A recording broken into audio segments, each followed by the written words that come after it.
How's it going, guys? It is Rob from Movie Review Time.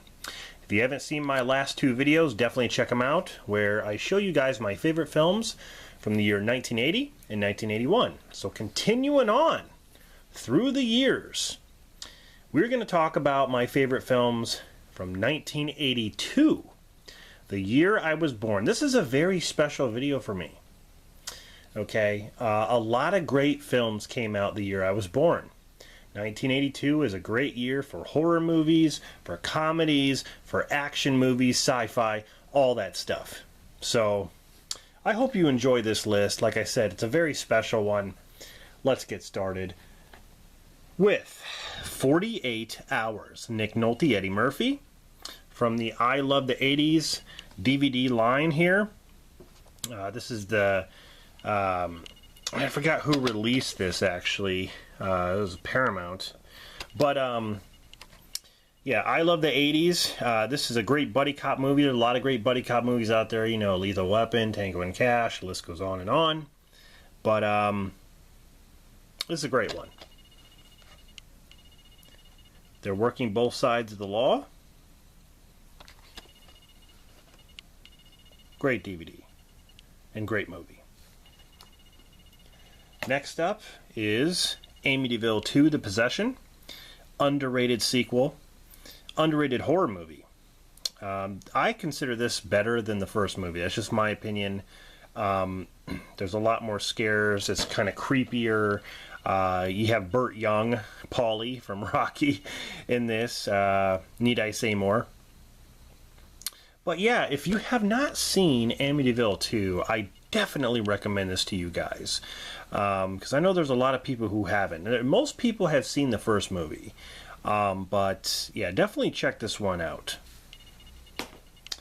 Next up is, of course, Basket Case. Now, this is the Arrow video release.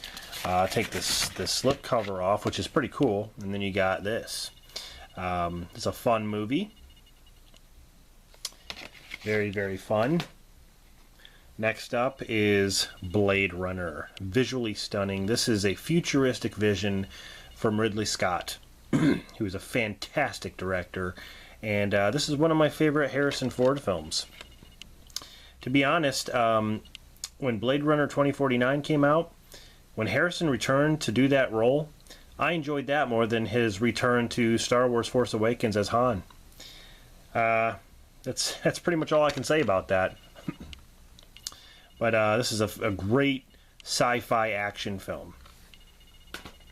Next up is Conan the Barbarian.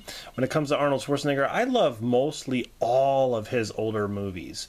Conan the Destroyer gets a lot of hate, and I know it's not as good, but it's still, you know, it's still worth watching. Conan the Barbarian is definitely awesome, though. You know, Arnold definitely fits the part. But yeah, like I said, like a lot of his older films are just great. Whether it's the music or the characters of the story, or, you know, just the overall look of the movies that he's done. They're just so good. They got a charm to them. Next up, I'm just going to hold this pack up right here. This is a 4-film favorite from Stephen King. You know, Dreamcatcher, Dolores Claiborne, Cat's Eye, and the one that we're going to list is Creepshow. Love Creepshow. You know, it's very well known within the horror community, of course, and yeah, it's just a lot of fun.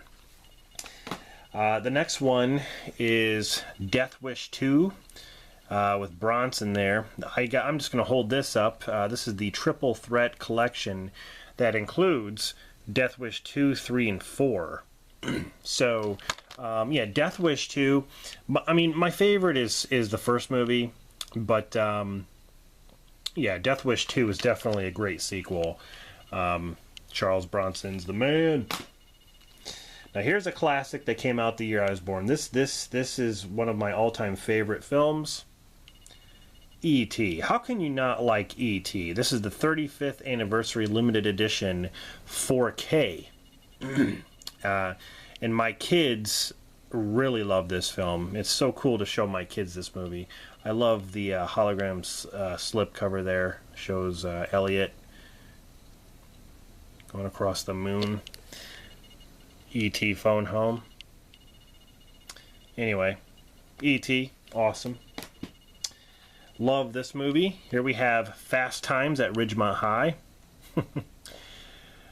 Phoebe Cates in her famous bikini scene. Who can forget that?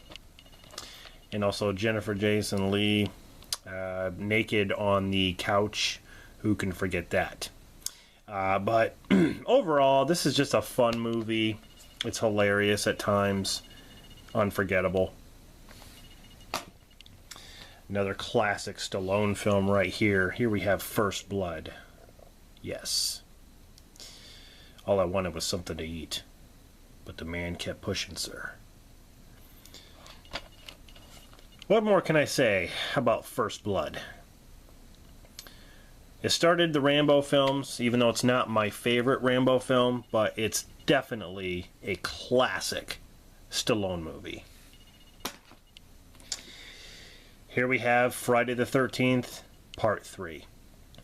Now, this movie holds a special place in my heart. Those of you who know me for a long time know that this is my favorite Friday the 13th film. It was my first horror movie that I ever bought, and my first series that I ever started with.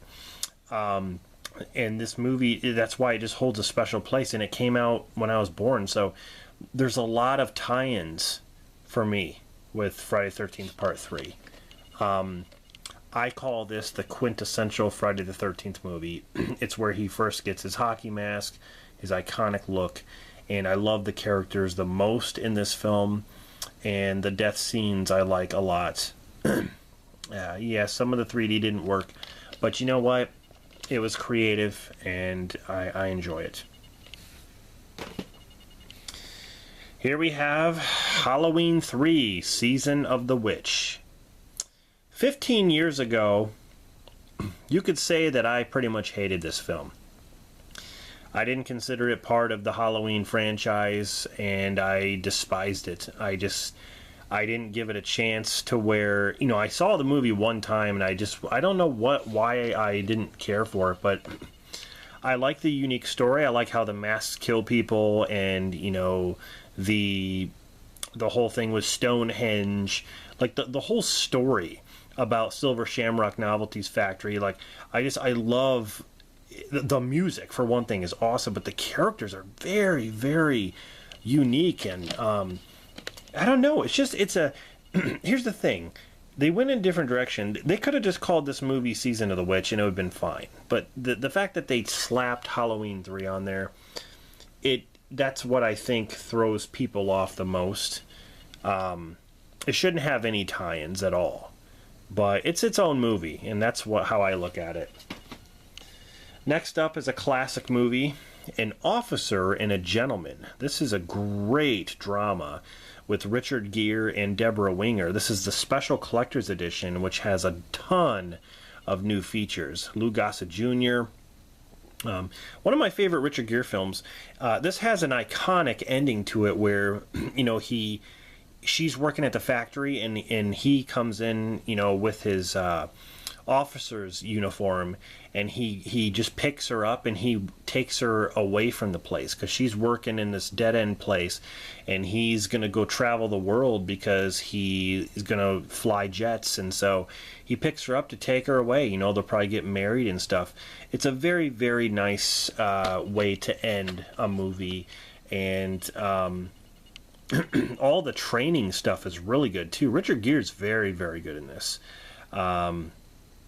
Lou Gossett Jr., he's someone to be feared in this movie because of, he's basically the drill sergeant.